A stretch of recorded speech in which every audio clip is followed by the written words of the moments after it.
Hello there, I'm John, and before we head off to the sunshine state of Florida, I'd just like to thank our recent patrons for supporting our channel and joining our arty community with my button of thanks behind me.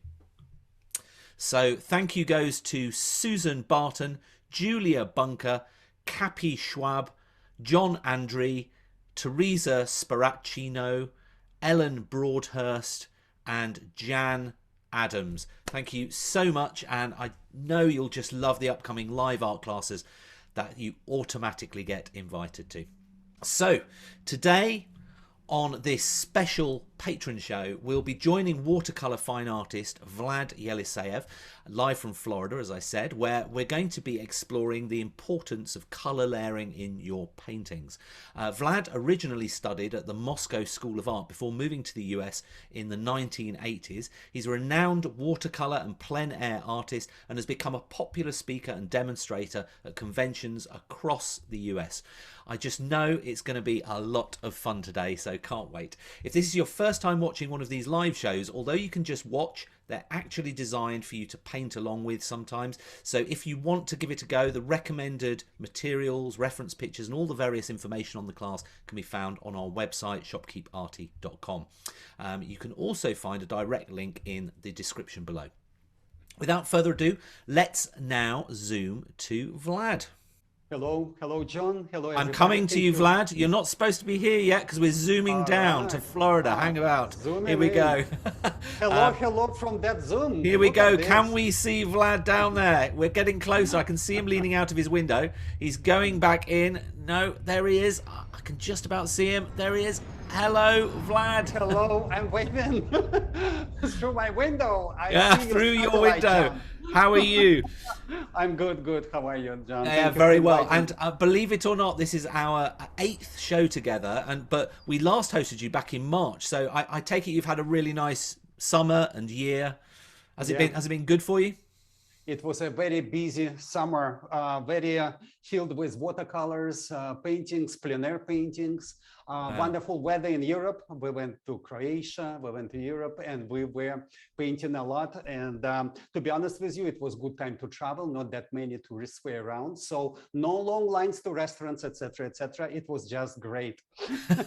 Well, I'm really looking forward to our discussions today. But before we do, a quick 30-second word on how this particular show will work. So rather than a short paint-along class, today's a little bit more about teaching you the theory, along with a few practical illustrations of what's discussed with Vlad. Around halftime, we'll take a break to discuss some of Vlad's previous works of art for inspiration, as well as his upcoming 2 to 3 hour workshop webinar, which is happening in a couple of weeks' time. I'm also going to be launching an additional brand new event for all those attending this longer workshop webinar, so make sure you listen carefully in the halftime break as well for that.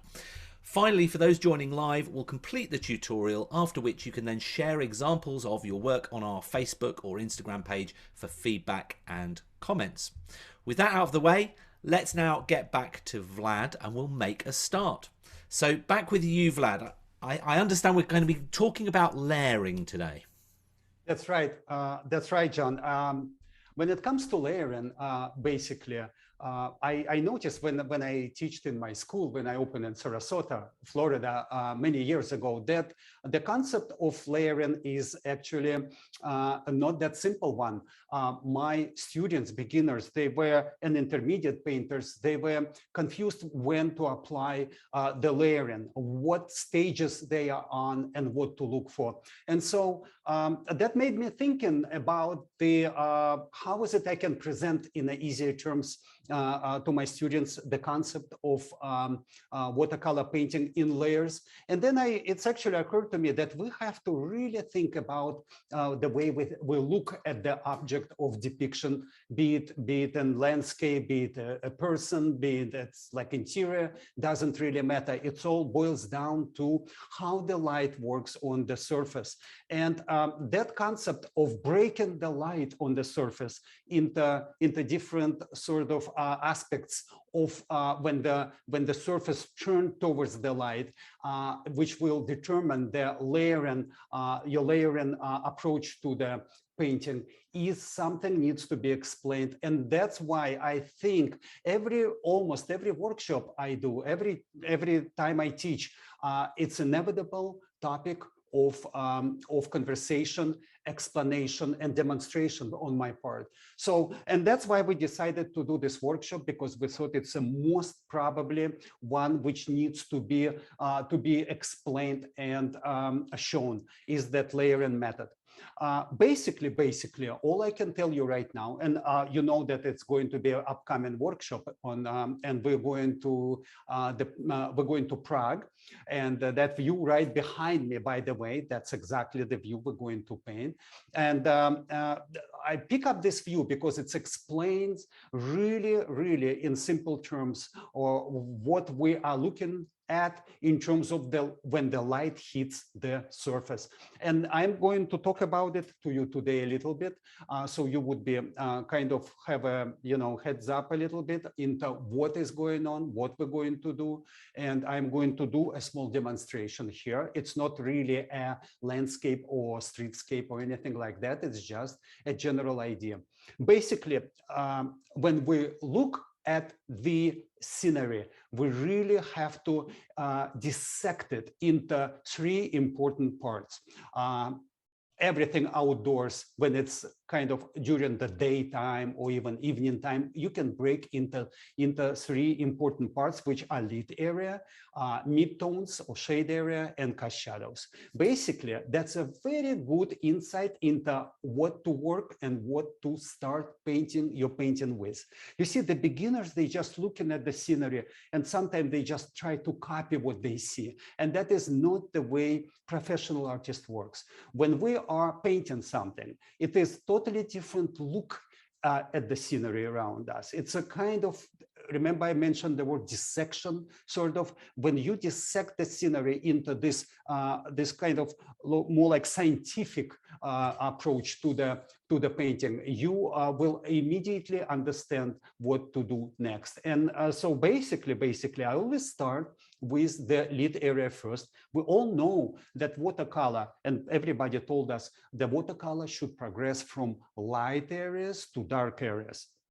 And I would say, if you're learning watercolor, even if you're intermediate painter, you can actually start. I start with that method all the time, from light to darks. Like, for instance, oil painters, they start from darks or midtones and then progress it to darks and finish their work with highlights or hotspots or whatever to make it sing. And for us, what's difficult in watercolor, we have to start other way around. So we're going to start with highlights. And that is kind of concept hard to implement, in fact. And that's why I think we need to practice. When I say, like, when you're learning something, we need to practice a lot, because it's sort of, for me, I paint for 50 years and it's still not natural way to go. I'd rather start with darks or midtones and then progress it on both sides. That's why I do sketches. In fact, John, remember we did a sketch workshop. Yeah, that was brilliant. I love that. Yeah. That was very interesting workshop. And by the way, when you do sketch, you start from darks, very darks, and then progress toward lights.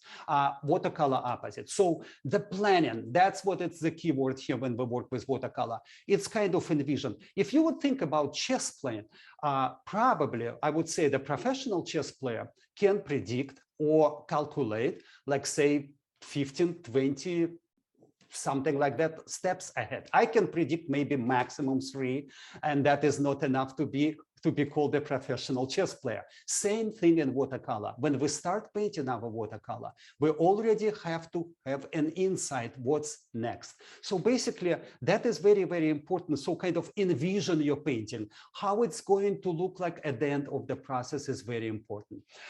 So I would like to, actually, I have another camera right above me. With a click of a button, I can send you to my table, and that's what is going to be on the workshop. I can just simply sort of demonstrate what I'm talking about, because you know, one picture worth 1,000 words, right? And so, Exactly. Now, and just before you go on, Vlad, a couple of comments. So Karen said that the mhm. sketch workshop was one of the most informative she's ever done, and she learned so much from it, and she still watches the video. So thanks for that feedback, Karen. And what I'll do is I'll put a post in the chat so that people can go and have a look at that that workshop if you would like to. And Andrew made a post and said that he is, in actual fact, a chess master, and he writes about it for a living. How about that? Unbelievable. So, could you ask the participant how many moves ahead he can predict when he plays with another master? It's I think the better player, chess player, can predict more moves ahead and calculate all the possibilities of the moves. I think that is incredible. Yeah, no, I think it's an amazing. Did you watch Queens Gambit? It was a show on, I think, was it Amazon Prime or Netflix? And it was called The Queen's Gambit. And it was all about chess. It was a brilliant mini series. It was excellent. I read about that movie. I heard it's very, very good, and I'm It's looking very forward good. watching it. But as you know, John, I'm painting so much, I don't have time to watch no Netflix. And I know. And let's not get distracted. I'll hand back over to okay, you. right, okay, okay. So, Oh, he basically, says it can be up to 12 or more. But there are 12 or so more, many right? possibilities. Masters break it down into what is important to calculate. There we go. Right. So, right. So when it comes to watercolor, I would say 3 or 4 would be enough for me. So we all have a hope in this area of our what we do. So 3 or 4 steps ahead, at least, we have to think about. So while I'm painting one layer, I am already on the next and the next after. It's already focal areas. There is so much in my mind, and that's the more experienced you are, the more you have a clear vision into your next step. And without that, to be honest with you, it's a very slim chance for watercolor to be successful. So basically what we have to do is to stick, at least at the beginning, to the core approach to watercolor. We always start with the lightest light. And so let me send you to my top table. I have a button here which kind of I'm going to the camera right above me, and that is, let me just read it. And as you can see, I just drawn this a minute before the workshop started, because I thought to paint a blank paper would be kind of silly thing to do. And as you can see, there is a simple object. Imagine it could be a building. It could be anything actually which is exists around us. Let's pretend it's cube outdoor on a table, sitting on a table.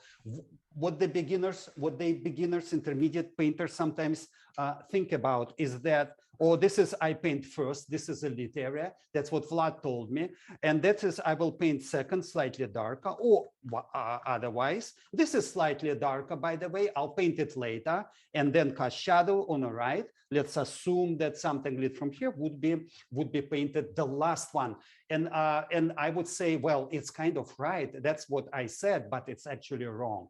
Layering, my friends, layering, and I'm going to show you, is basically it's a whole process of covering the whole paper first. And I'm going to demonstrate. For instance, I'm going to use, look at this, like Simon, don't paint with me, please listen, because it's just a cube. And I have, usually when I mix, and I'm going, of course, talk about it, I use my primaries in order to mix into anything. And so basically, look at this. I start covering the whole page. I mean, sky, no sky, doesn't matter. I will, of course, adjust it. And I'm mixing, as you can see on paper, everything. And that is the way to go. As you can see, I can go and cover up my cube completely. Look at this. I'm adding this into this, adding right on paper. I can mix it, of course, on the palette, but I'm going to show you how to do that. That immediate process of layering and cover up of the coverage of the paper is very, very important. As you can see, there is a lot of water I'm using here, and I can come up with something like that. For instance, look at this. I mixed it into the area that shows that this lower part, for instance, it's just up to you. You decide is sort of cooler than the upper part, or it could be opposite. I mean, if you would like, for instance, to have a cooler sky, something that would be more natural, we can go ahead and just add something like that at behind the table, like in this area. And again, mixing on the paper, we're going to show you, I'm going to show you the view which you see over behind me when you're going to see my my face is that the view. It's not as simple as it, but everything boils down sort of to this kind of condition. My friends, this is like a first layer you have to really do, and I do all the time. It goes right through dark areas, goes right through light areas. The concept of that is actually easy to understand, but I noticed that it's somehow hard to implement if you just new to watercolors, and that is very, very important. As you can see here on this video, this area is glowing, kind of like you see, it's just my imagination, fantasy, like I say, contemporary abstract painting is glowing, cooler there, little bit neutral on a upper right corner, upper left corner, and this is it. Now, after that, I usually say that I'm going to leave you and have a cigarette, wait till it dries, then come back. No, I don't smoke. And then take care of my midtones, my friends. That is something which is actually very important. I might use for this during the show my hair dryer to speed up that process. And I'm going to, and maybe you have a question about this, I can answer them.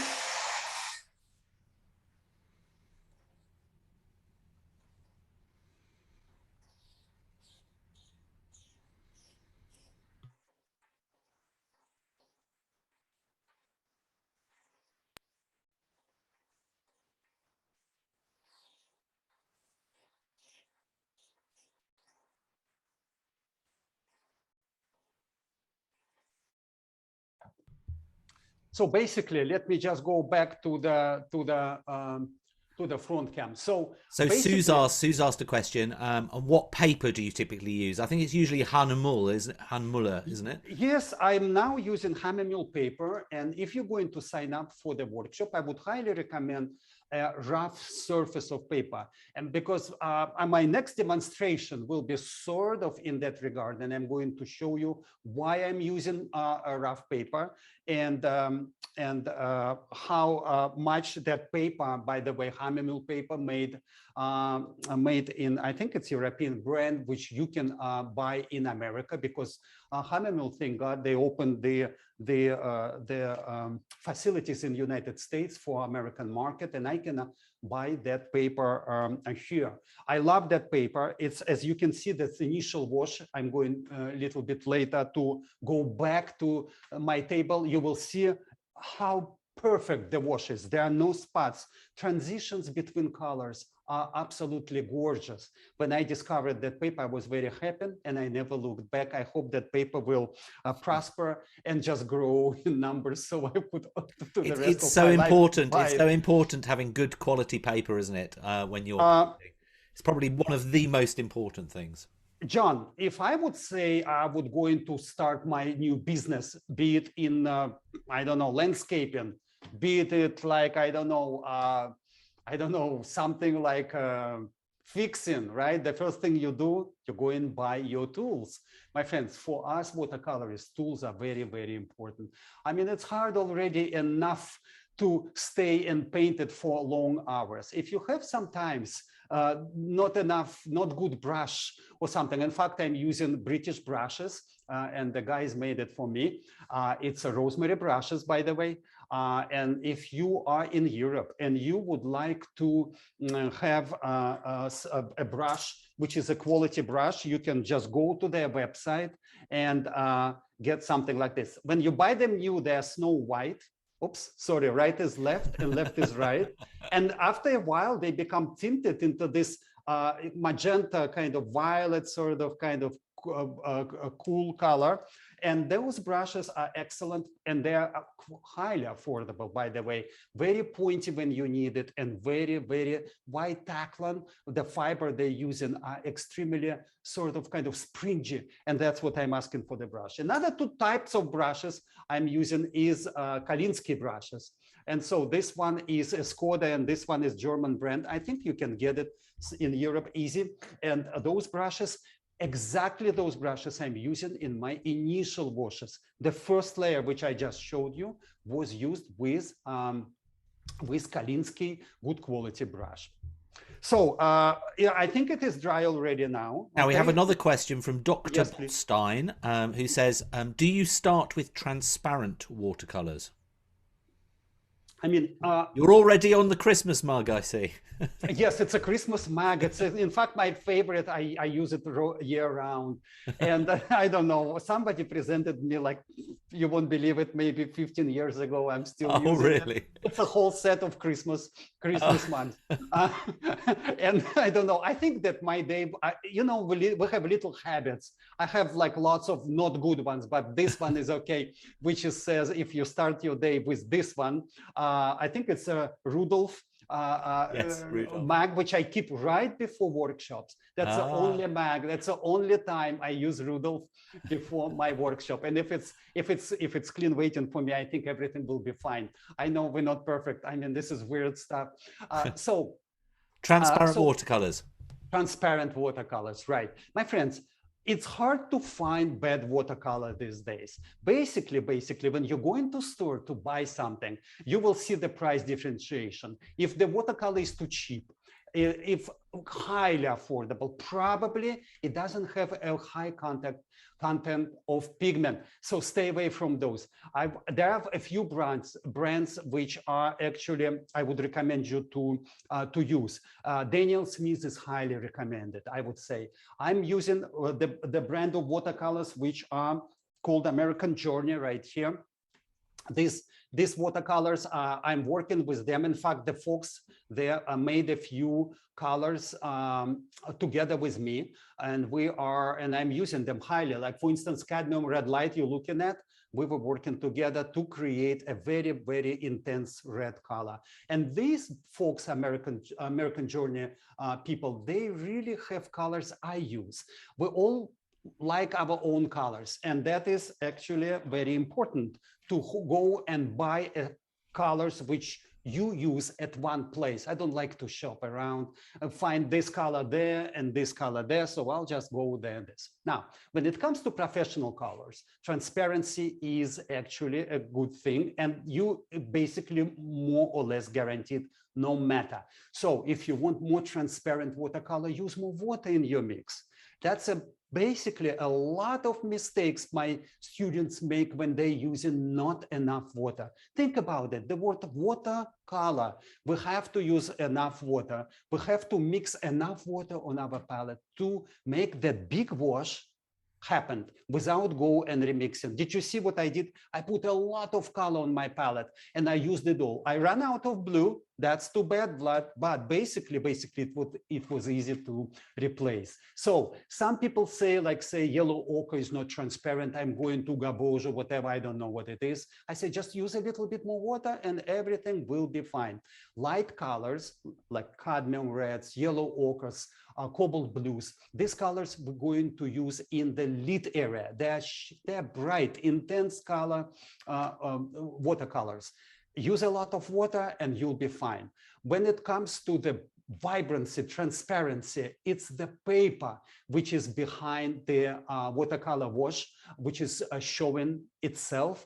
And if you want to show brighter, more luminous watercolor areas in your painting, you just use more water, and that's enough. I'm yet to find the watercolor brand which didn't let me do that. So I think my wash is good already. So why don't we go to the top camera again, and I'm going to switch to this camera right now. So now, would it be a good opportunity to have a little pause now, or do you want to do this next bit and then we take a pause? Oh, in fact, it's a good opportunity to do a little break, because I think it needs another minute or two. Okay, perfect. So Dry. that would be a good time to do that. While we have this short interlude, one of the objectives of it is to just take a look at some of Vlad's previous works of art for a bit of inspiration, and hopefully he can point out some of the areas that he's been talking about now with regards to values and layering. So, Vlad, what paintings have you picked out for us? First of all, of course, I would like to show you this painting, which we are looking right now. Fortunately, it was taped while I was painting it, and we have exactly layering stages what I am talking about. In fact, let me annotate. So this is basically the first one I started. I just demonstrated for you that the stage which actually is the very first. As you can see, this is basically hardly painted. And maybe it's the second layer. I think it's the second layer here. This is second layer. That's a number one, first layer. This is second one.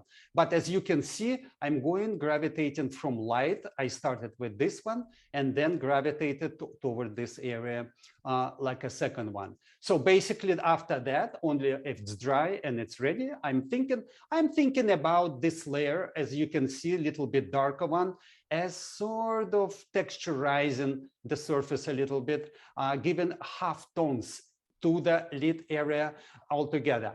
Now, when it comes to the second one, I'm started thinking perhaps too bad, Vlad, too early about darks. And as you can see, I did this area pretty dark right at the beginning. So this is like, let's say, stage number one, and this is stage number two. Okay, and that is what you're supposed to do. Now, when you experience watercolor painting, this is okay. If you begin, it's probably too early and premature.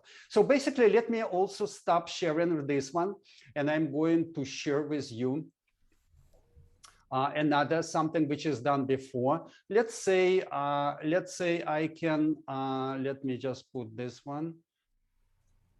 And I can share this painting with you, which done recently. That is in Moscow. Basically, it's an old neighborhood.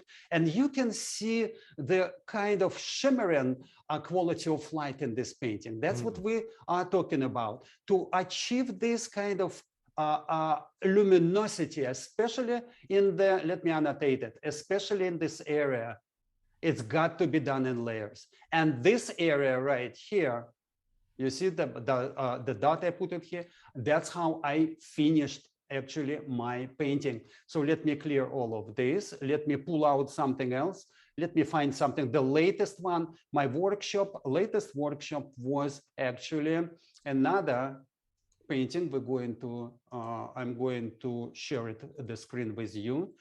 Here we are. Okay, I'll just finish it last week. Okay, and that was about finishing touches in watercolor. But finishing touches, or be it workshop about let's say unifying washes, or this and that, it doesn't matter, or mixing colors. Basically, as you can see, it's all about basically a layering, and this is luminous area right here we're looking at. That's what was done beforehand. Now, I repeat, it's very, very important that when I teach somebody, it is very important for me not to really to teach you how to hold the brush, which is important, by the way, but I try to change the way you look at the scenery before you paint. There is one way we look at the scenery while we're living our everyday life, like say driving, cooking, or this and that. That's another story. As soon as you pick up the brush in your hand, let me stop. Let me just hold on, clear this. As soon as you pick up the brush or pencil in your hand, your vision must change. That is very important. You're now looking at the scenery as a number of differently lit areas, identify source of light. Is it on the right? Is it on the left? And act accordingly. And we're going to talk about that, by the way, too. Let me share another one, recent ones. It's only recent. I'm going to, let me see, this one, for instance, that's in Chicago. I just came from workshop in Chicago. And where are you? Right here. Same thing, as you can see, there is a strong sense of light in this picture. There is everything systemized in a kind of in a scale of lights and darks. But again, one more time, let me just show you what I'm gonna. You see this facade of this building? You see, it has a strong sense of light. It's only happened because I painted it first and then added darks as I go later. So basically, is that layering thing is very important for us. And layering thing, how to do it, how to, let's say, not to make a mistake in the value between this facade and adjacent facade looking at me right now, how to make a difference between this and the ground, for instance. And you see, it kind of a scientific approach. It's we can talk about like some sort of mathematical equation which you're solving as you paint. Yeah. Now, Karen's made a question, and it wasn't relating to this painting. It was one of the ones before, but it's relevant. But she says, did you actually cover the whole painting, or did you save the whites? And I think this is why you use rough paper quite a bit, because you can see here the white of the paper coming through in certain areas. Is that right? Do you kind of bring it out on the highlights? Right. Well, artists, when I painted when I painted my first this sample, which I painted in front of you with the cube, usually at that point, people ask me, Vlad, did you cover everything or you leave some? And let me show you, for instance, my table again. And as you can see, if I zoom into this wash, as you can see, I left a lot of areas. They're small ones quite, which I left as if I forgot to paint them. Nothing was forgotten. It was done on purpose. And I call these areas highlights, or like kind of like hot spots, what we call them. Those are areas which receive the most light. And it's okay in watercolor to leave a little bit behind, a little bit like leave it unfinished, and then continue your wash with the darks. Those areas are the brightest bright. Usually they reflect the light most. If you look at the glass element like that, or like I have this ring bell here, as you can see, this little bit of light playing on a surface, those are, we call them hotspots.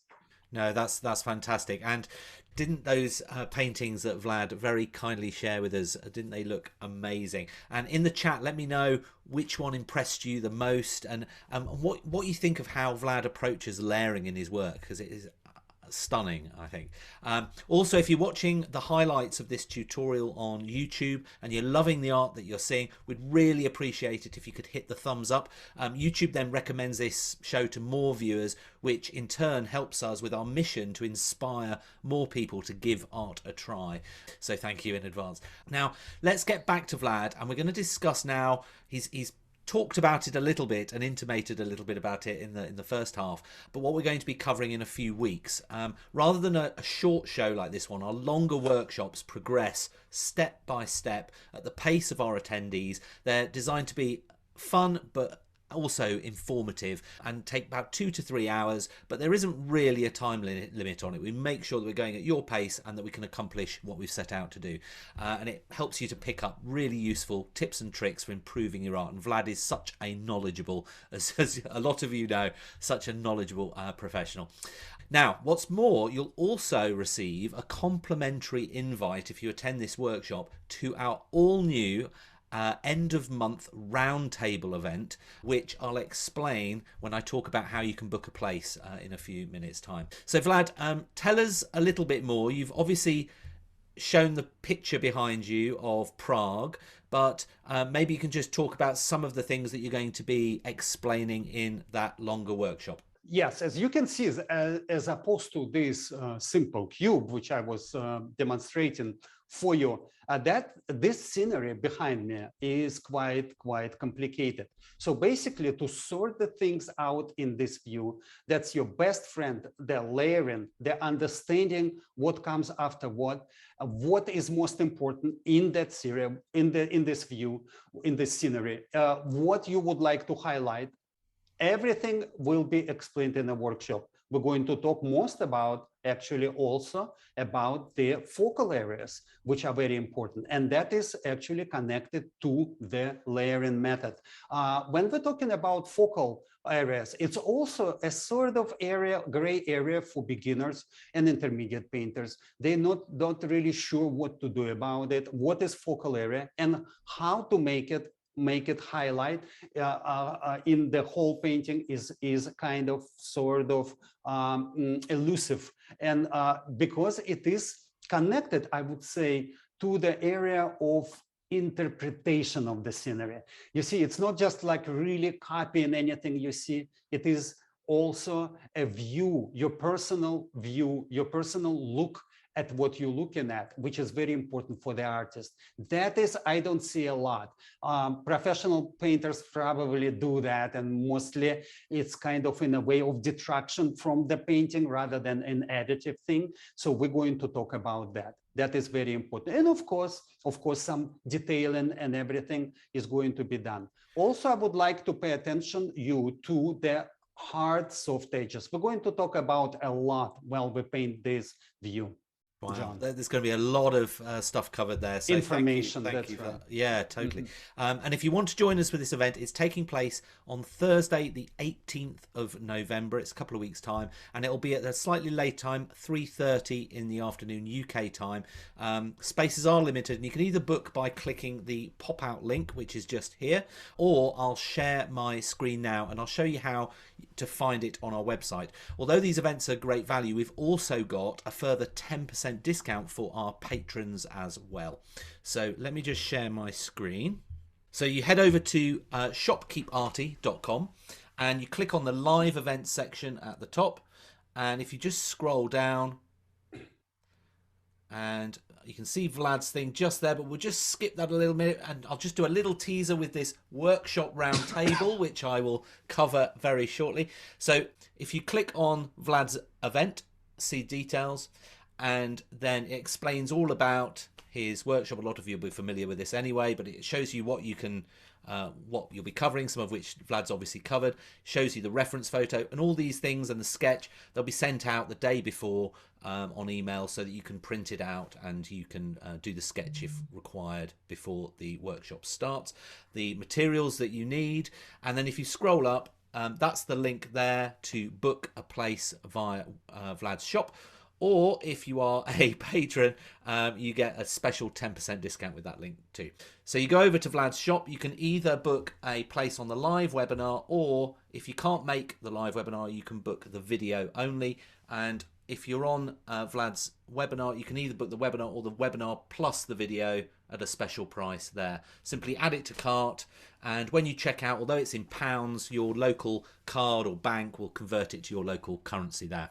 If you do order the video, you can access it at any time in the future. Just hop over to our video library where we have all the different recordings of all the class tutorials.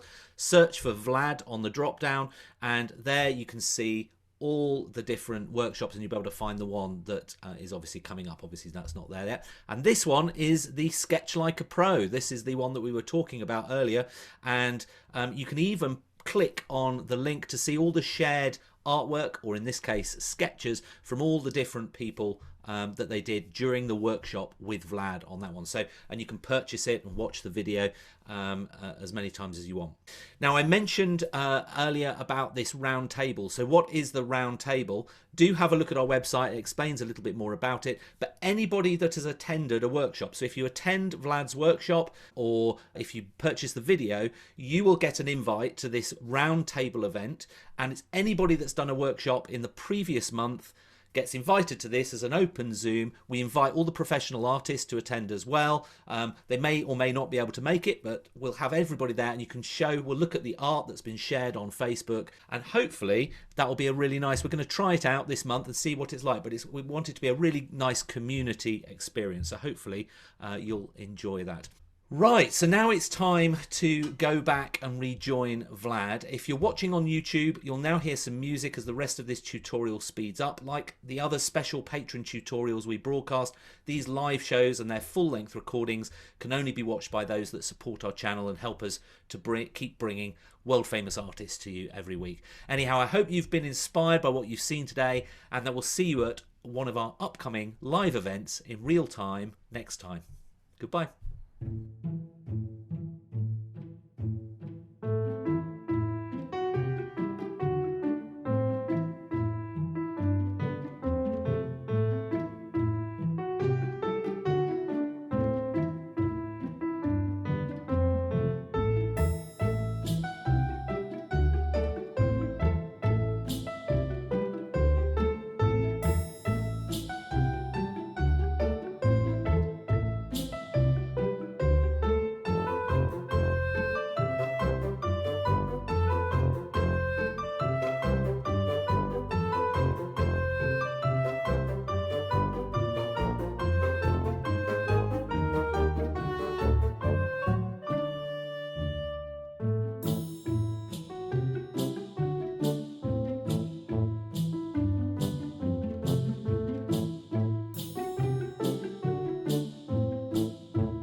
And how did you enjoy it? Really informative, I hope, for you all out there. As we near the end of this show, if you've got any words of thanks that you'd like me to pass on to Vlad, please write them down for me now on the Q&A.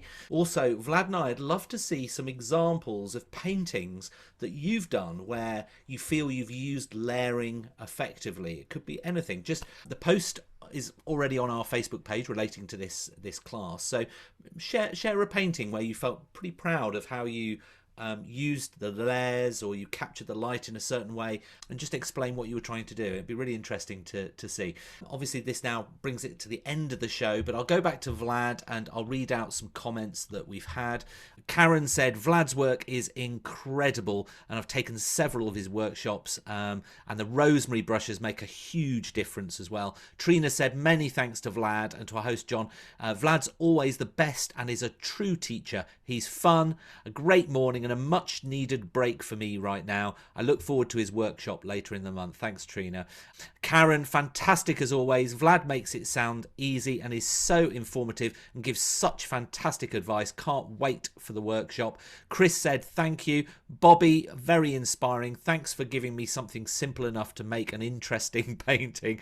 Thetis said thank you, great demo. Jacqueline, thank you Vlad, very informative. Ron, thank you for great information. Sue, oh my god, Vlad is such an amazing teacher. This has been the most useful session that I've ever seen here on SKA.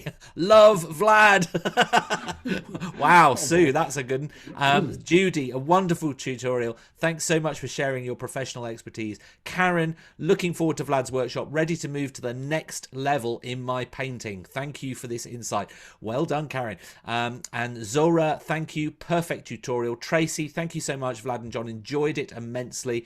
That's Tracy from I'm going to pronounce it wrong. In Florida, Apalachicola.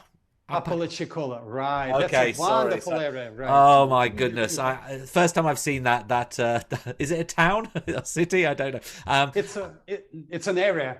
Oh, an area. Okay, okay. I'll know for next time, Tracy. Anna, this was awesome. Thank you, guys. Sandra, thank you, Vlad. I'm not a very technical person. You made this understandable for me. Marianne, thank you, Vlad. Great as always. Andrew, thanks, Vlad and John. So knowledgeable. Andrew, I'll remember that you're a chess master for next time.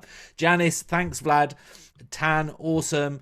Sandra, thanks. Gabrielle, clear, concise, insightful and beautiful. Thank you. And Raju, thank you so much. Wonderful class. Looking forward to more. I'm from Dubai. Well, thank you, Raju.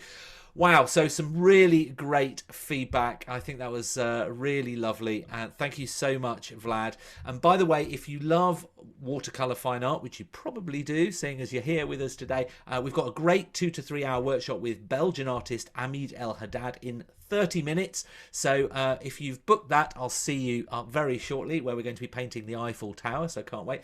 And on that note, this brings us to the end of another amazing show. Don't forget to make a note in your diary for Vlad's full workshop, 18th of November, 3:30 in the afternoon. I know it's going to be a good one. So until next time, it's obviously goodbye from me, but obviously thank you so much for your time. And although you make it look simple, Vlad, there's so much content in it as well. So thank you so much. Thank you for inviting me. Yeah, thank you. And your big round of applause, obviously. Thank you. And we will say goodbye. Bye, everyone.